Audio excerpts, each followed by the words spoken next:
Jazzcast Pros. If you do not sell, you do not have a business. If you do not sell, you do not have a business. If you do not sell, you do not have a business. And so you're like, okay, Marshawn, I get it. And if you feel like you aren't selling in the way that feels good or organic or authentic to you, or you don't know where to start in sales in general at all, then this is an episode for you.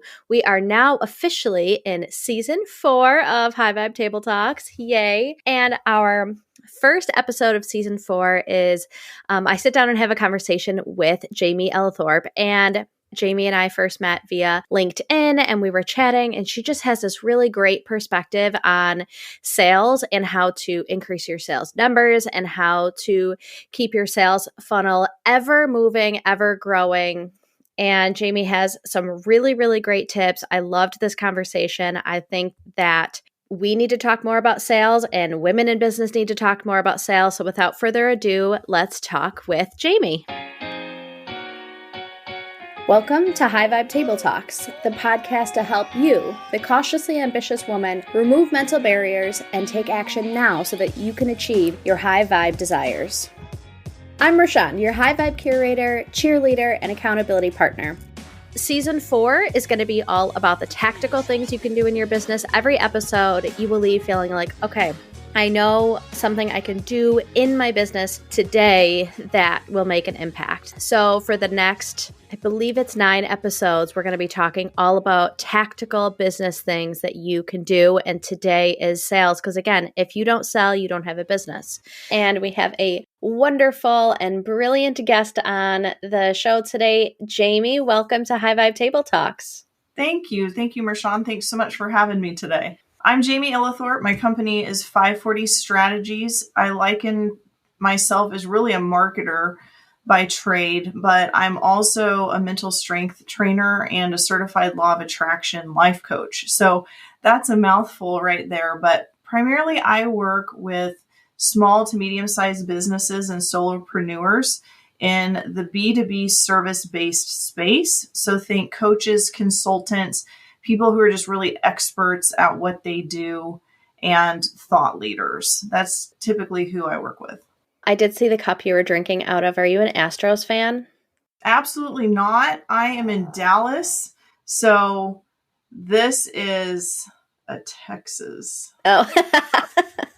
We won the World Series this year. So it was quite the time in Arlington. I went to the parade, and it was pretty neat being able to celebrate the World Series this year. So I live with 2 Astros fans, and I'm a Yankees fan, so we have been house divided for a long time. I bet.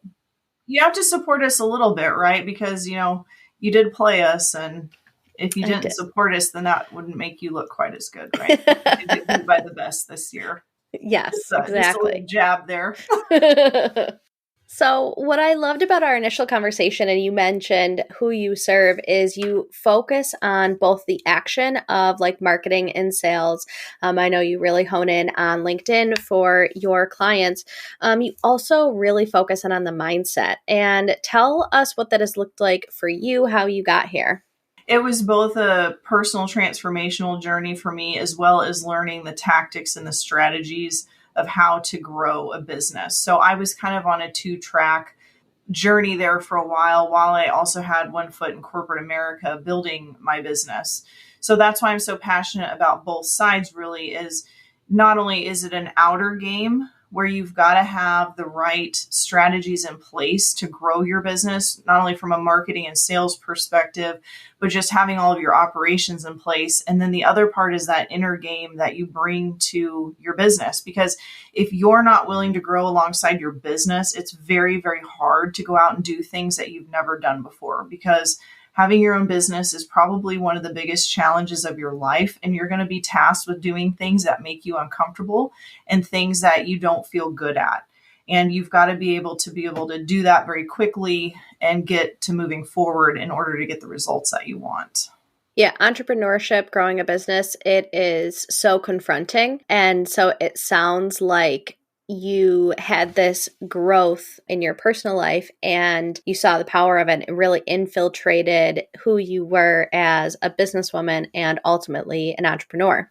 Absolutely. So my journey began, like I said, back in corporate America, and I just got really unhappy and disillusioned with that and just really didn't know what I wanted to do next, and was introduced to the concept of being able to create the life that I really wanted to through the power of my thoughts. And that's what really started me down the journey with the law of attraction. And I ended up hiring my own personal development coach. And that was really the start of my transformation and realizing that I did have the power to take control of my life and define what that was for me and be able to grow a business and do things that I had never done before. So that's kind of what started me on the journey. I got really big into personal development, and I got so inspired that I wanted to teach others the same things that I was learning and putting into my life and into my professional side of things, not only in a job, but building the business. And so over the years, that's how I've been able to morph the 540 Strategies brand, is we help people with the real world marketing tactical pieces of things of growing a business, but we also come alongside and support you with the tools and resources that you need in order to be successful. And the reason I'm so passionate about that is I don't feel like many marketers are talking about that. Some of them are just so about the latest strategy and the latest shiny object that's out there that they're not really concerned with how that person is reacting on the inside when they go to do something that they've never done before. And that's usually when the doubt and the fear and the worry and all those things that subconsciously sabotage a business come into play. But a lot of people don't address that piece. Mm-hmm. Actually, an Amanda Frances quote that I say often, she says, bow your head and move your feet. And I speak in terms of like universe and universal energy and law of attraction, but like bow your head and trust the process. And you have to move your feet and take action forward. And both of those things are so important to the process, and you can't have one without the other. Totally agreed. I totally agree with that. But there's a lot of things that you can do around resistance. There's a million ways to grow a business, and I fully believe that you should step into the things that feel good and do those things, because we all have natural skill sets and abilities. So if you're a great writer, then maybe the best way to market your business is through blogs and posting social media content online. If you're a great speaker, go out and speak about the work that you do. Whatever that is that empowers you and lights you up on the inside is the things that you should be doing to market your business. But you're always going to run into some resistance. Being able to, number one, recognize that resistance so that you can get through it, and having the toolkit in order to remove those feelings and those roadblocks and the resistance is really the secret to growing your business. Because no matter what, for instance, if you're a great speaker and you love to go out and give public talks, you're still going to be stretched and probably presented some opportunities that maybe you don't feel like you're good enough for. Maybe somebody, asks you to get on a really big stage, and that's very intimidating to you. You've got to be able to have the resources in order to clear that fear and that doubt that you deserve it. Mm-hmm. So switching a little bit into the practical side of it and logistical side of it of like prospecting. I have a couple episodes on sales, and I think that talking to other women about sales is so empowering. There are a lot of men who talk about sales, and I think that women in sales can just come from a different perspective. And I think that prospecting is crucial. If you don't have sales, you don't have a business. Why do you think that so many people fall off during the prospecting process of building their business? So I think from the prospect's perspective, it can be a couple of things. I think if you don't have great, compelling marketing in your business, then oftentimes what you're saying to your market is too vague, it's too bland, and it's not really capturing anyone's attention. So I think that's kind of the first thing. The second thing is, if you're in conversation with someone who could be a client, you've got to understand the art and the science, not only of the connection. I'll use the 3 C's. There's really an art and a science of the 3 C's. It's the connection, turning that connection into a conversation, and then being able to convert that conversation into a next step of potentially doing business with you. So there's a lot of moving elements in that piece of prospecting. And if any of those are missing, it's really, really hard to capture the attention of who you want to get in front of. Yeah. I know that you work on like LinkedIn messaging with your clients. We've all been spammed. And so how do you work with your clients specifically to make sure that that conversation feels authentic and organic so it can hit those 3 C's and turn into a conversation and ultimately a conversion? Yeah. So we really focus on staying within the spirit of what LinkedIn was designed for. And it's really a networking platform. And if you really break down the concept of networking, it's having real human heart-to-heart conversations with people and being really interested not only in who they are as a person, but what they're looking to do. What are their goals? What are they trying to achieve? Who are they looking to meet? And when you approach conversations from that stance of curiosity, then you are being true and authentic. And 9 times out of 10, just being interested in that other person is going to open the door to all kinds of opportunities that maybe you never even thought were possible when you first started that conversation. So that's really the philosophy that we bring in our lead gen agency is we're here to connect with your target market and your ideal prospective clients. But first and foremost, you've got to start and build a relationship with them before they're even going to think about doing business with you. So if someone is relatively new in their entrepreneur journey, maybe it's like a side hustle, or maybe they have gone full time, but they are quite broad in the people that they help. And so maybe their funnel has some holes just because they haven't necessarily honed in on specifically who their ideal client is. What would you say to that person? Yeah, it's so interesting you asked me this because I was just working yesterday afternoon with a brand new client on the same thing. She's a sales and leadership trainer. And the essence of our conversations were, I thought my courses could help everybody. And it's like I told her, I said, they can, but we can't go out and search for everybody to put you in front of. So really it ends up just boiling down to who do you love to work with? Some of the key advice that I can give you is, what do you have a background in? If you've come out of corporate America, what industry did you come out of? What kinds of roles did you have? And maybe some problems that you saw, in your past experience. And 9 times out of 10, there's lots of other people that are still in those same positions that could really, really use your advice and your help. So that's one way that you can think about really narrowing your market. The other thing is, if you've had some clients, think about 1 or 2 of those that you just love to work with, that everything just flowed. You loved their personality. You loved working with them. It was just so easy for you to help them solve their problem that it just came naturally to you. If you can put yourself in an audience of those people, then that's another great way to niche what you do. There's 2 things there, is to add a C onto your 3 C's. If you're not super honed in on what that process looks like, the C I'll add on to it is being curious. Getting really curious on, like you said, who do you enjoy working with? What types of conversations light you up? Who do you just love being around? I think it's really beautiful when entrepreneurs create things that speak to previous versions of themselves, and like you said, is like what you needed to hear earlier. And that's a great place to start when you're building a business. I know you talked about, you had this powerful transformation around personal growth, and that bled into corporate. And so I'm sure that process wasn't easy or simple for you to create an ideal funnel, and you didn't have it all figured out when you first made that jump. Can you talk about that process for you, kind of navigating that kind of messy middle part for you? Yeah. So it's definitely not a straight line. I wish I could tell people that, it's just this beautiful trajectory. It looks more like this, right? So because we're living in our business and we're growing and we're learning sometimes, as we're helping our clients. And so I think that, going back to also that question of who's your ideal client, a lot of times it's yourself. It's the old version of you because that's what people are looking for, is somebody who's been in the trenches and somebody who's had to experience and endure the problem that they're currently sitting in.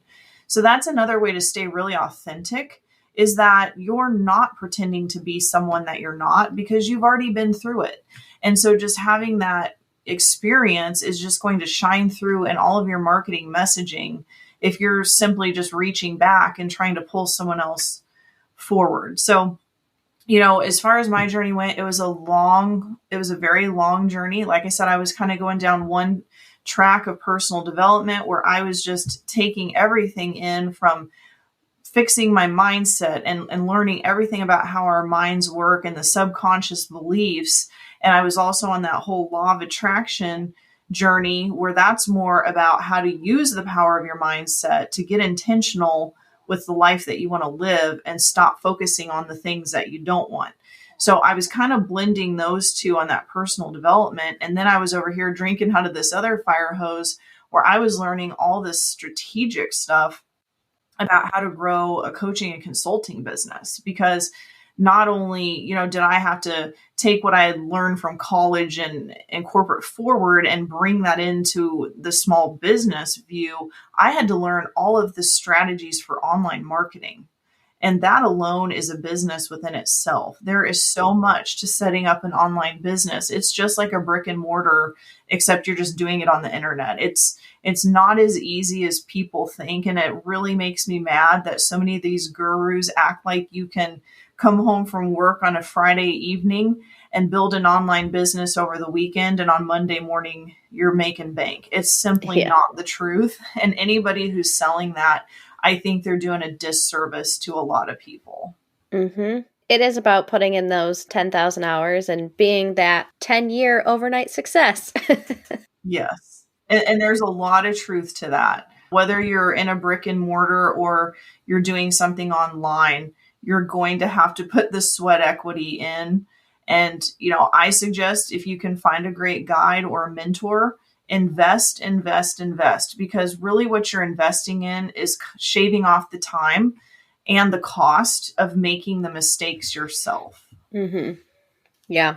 It was just kind of unfortunate in my case. I didn't personally know anybody in my personal world that was doing what I was doing. And so I had to go out and find mentors that would teach this specific thing and that specific thing. And then most of my work has been piecemealing all of that together to put it into a system. Speaking of systems, I know that, again, you do a lot of work with LinkedIn and prospecting for your clients on LinkedIn. And one of the things that you mentioned in our first conversation was that no's kind of, not that they're easy to take, but they slide off your back easier because you're having 6 more conversations over the next 48 hours that could potentially lead to a yes. Can you tell us about that process for you? Yeah.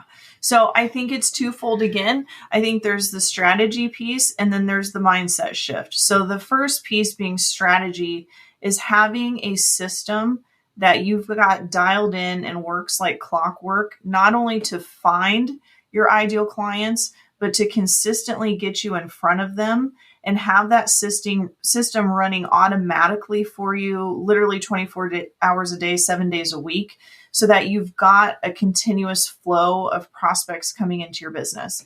When you have that system in place and you have that confidence, taking no is a lot easier, because you know, KNOW, that you've got more potential prospects on the way. So it takes the pressure off that you think, oh my gosh, I've got to start from scratch because I just blew it with this person and I don't have anybody else on the calendar. That's not the case when you have a system.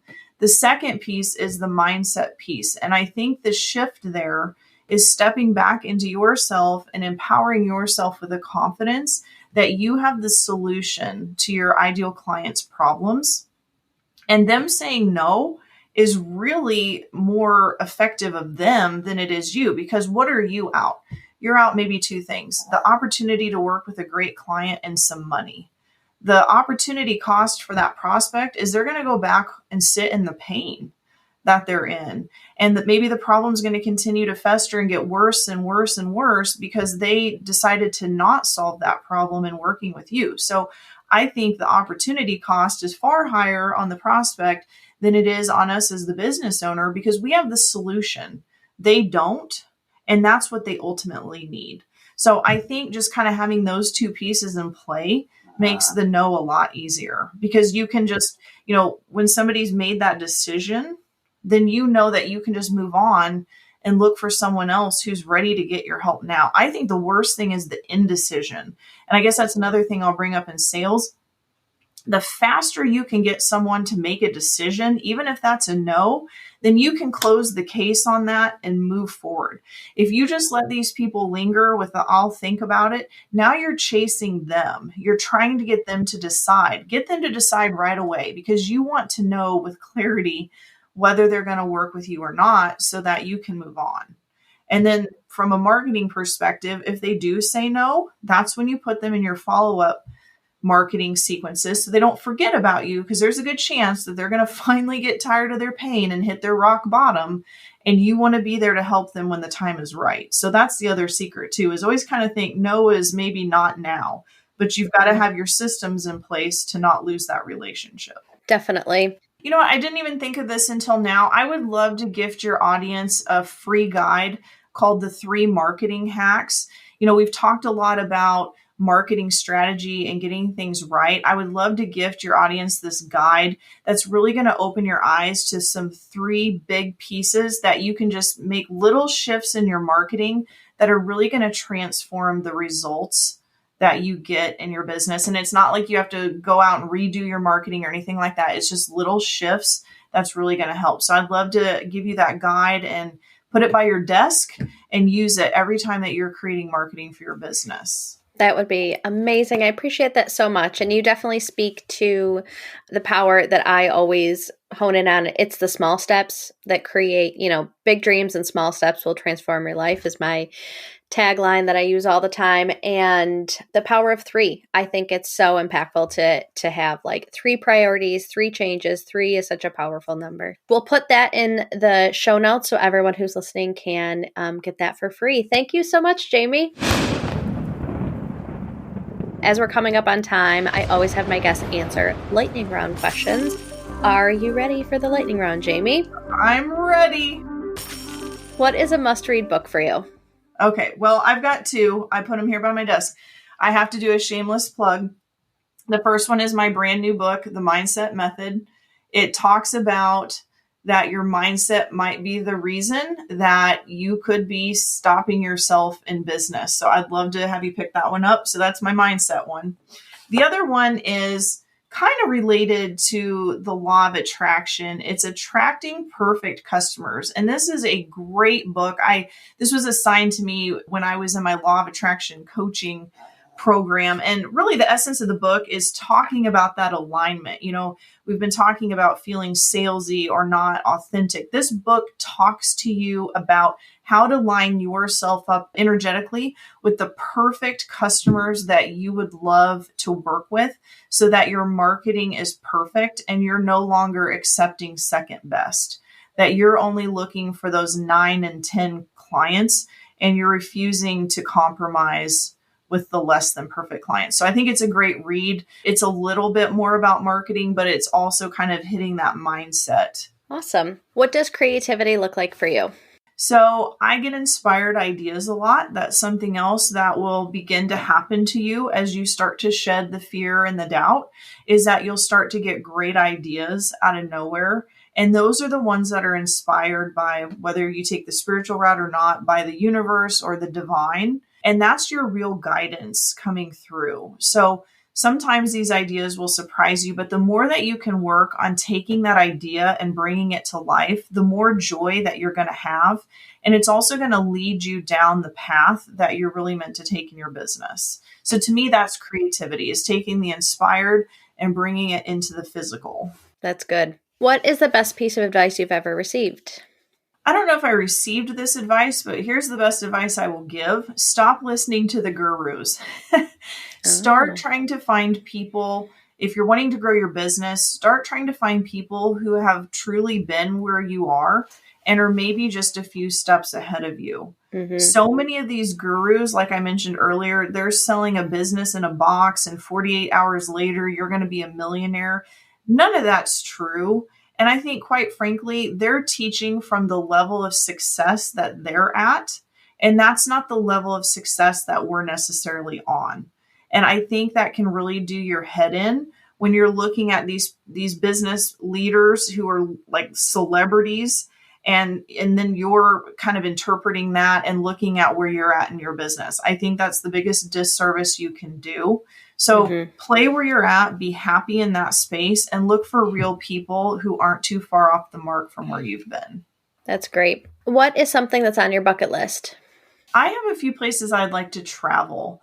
I would love to go to England and Ireland because that's the Elithorpe name is English. And I also have a little bit of Irish ancestry. And if I meet my goal of going to those two countries, I will have officially traveled to all the countries that my bloodlines are from. So that's kind of left on my list. That's cool. And last question is, what is the coolest shit you've done in the last year or are currently working on? I think one of the coolest things was getting this book written. It was something that had been on my bucket list for a couple of years, and it was kind of one of those like B priorities. And I had the opportunity to take hold of it as an A priority, so I did. So I'm so glad that I was able to take that idea and bring it into the physical with my creativity. And the other thing is I've just had a lot of projects that I've been working on that I can't wait to unfold for my clients. Just more things, tools, resources that are really going to help them go to the next level. So I've got a few things that are on the brink of coming into reality. So I'm really excited about that. That's awesome. Oh, I can't wait to see it. And now I've had 2 published authors on the podcast, so that's really cool. That's a huge, huge accomplishment, writing a book. So well done. Thank you so much for coming on and sharing so much wisdom and insight. So thank you so much. Thank you for having me. Have a great week, everybody.